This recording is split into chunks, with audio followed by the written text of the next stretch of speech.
So today we're going to cook chapatis.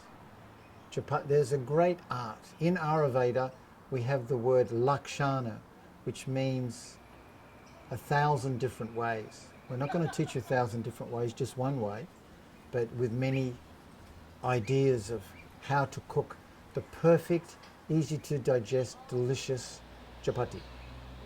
Here is the mix. You can see that we do wheat, millet, buckwheat. If you're wheat sensitive, you can always forget the wheat, but wheat holds it together very nicely. This makes it very low gluten. And just as you don't cut a pumpkin and eat it 6 months later, or an apple, or a pawpaw, so too flour is old and stale. Modern civilization has become very advanced, really advanced. So advanced that we can eat stale, old, rancid grains. So, grind your own grain. Get a flour mill. So, on the internet you can get my free book, Safe and Unsafe Carbohydrates. So, these are considered safe carbohydrates because everything nature intended in the grain is included. So, we grind the grain fresh and it is delicious.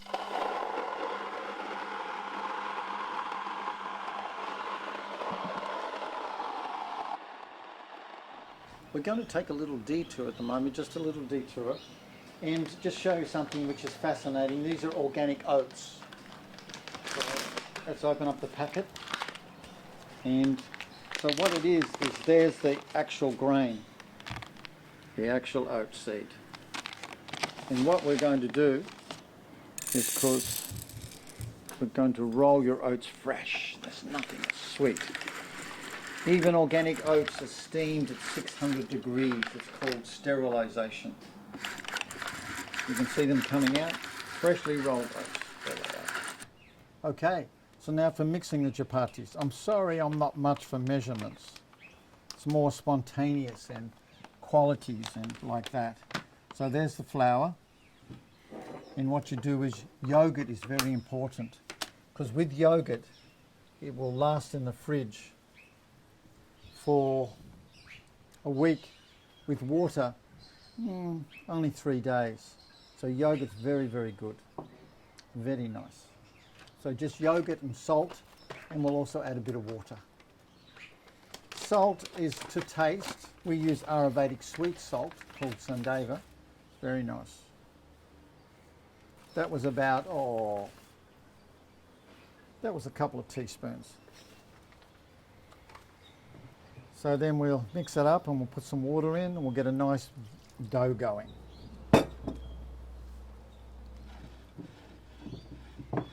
Lovely dough. The yogurt also makes the chapati extra nutritious. The big chapati eaters of India are the warriors. So chapatis are a good source of strength. Yeah, need some more flour.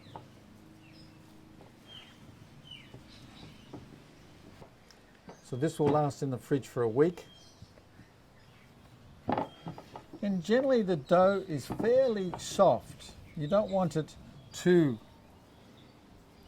soft, but you also don't want it too hard, because you want the chapatis to be nice and light. And you must remember that this fresh flour will drink up the liquid over the next 5 minutes. Okay, so that's a fairly wet, we've done a fairly wet flour, which is very nice. Okay, we're all rolling. Okay, you might think the you may think the grains are not good, but ancient civilizations were built on grain. You may go for a non-grain diet, but unfortunately it will make you very sick long term. Human beings are meant to eat grains. And if you don't eat grains, other things are very acidic, and unfortunately the urine would have more ammonia than a cat, so it's not going to help you. So these grains are very substantial for strength. So this is the best use of white flour. Is you'd simply dust the board in white flour, white organic flour, of course. We always try to use organic. And so, there you go. So you dust the board. We can heat the skillet.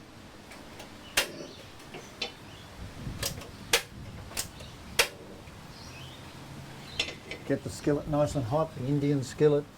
There's a chapati rolling around. I cook chapatis almost every night. I do enjoy a sourdough, but there's nothing like keeping a chapati dough in the fridge, and it's nothing like chapati and tomato, avocado, dressed salad, greens out of the garden, you know, vegetable, you know, butter. And for dessert, a fresh, crispy chapati with, what do you call it? With honey. Okay, we're going to toss that on there.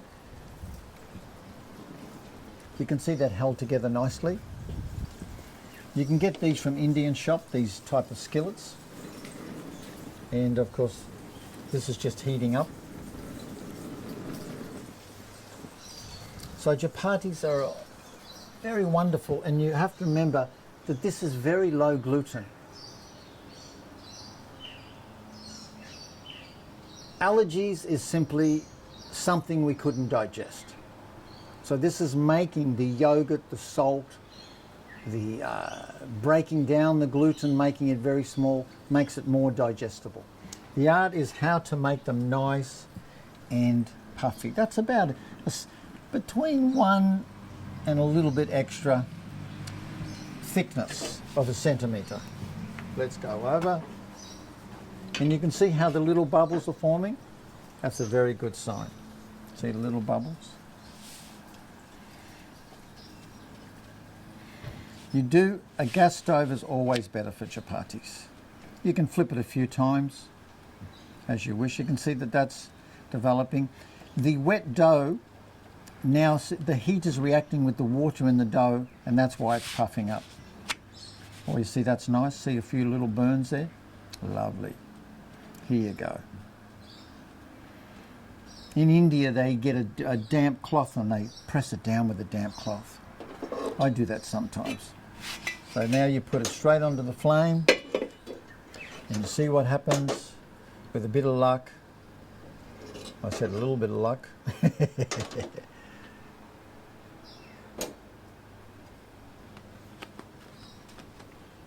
throw that over. See, that's a lovely toasted one.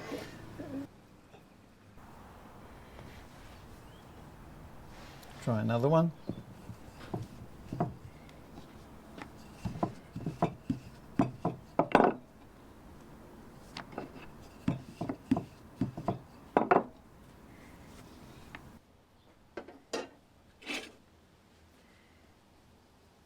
Ah, that's what we wanted.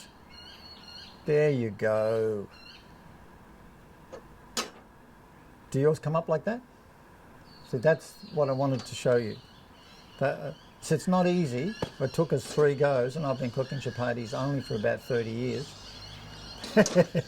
Look at that. You see the air's coming out now? That's a bit. That is what you want. But they're nice, but this is absolutely gorgeous.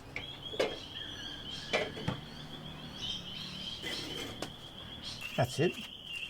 But that's beautiful with honey or with salad. And it's not doughy at all, you see, and it's not a lot. That's because the ghee contains metabolic capacity, fire.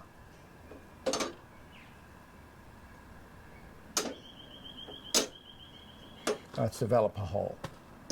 That's all right. That's another beautiful chapati. Look at that. Ah, I've been blessed. Look at that.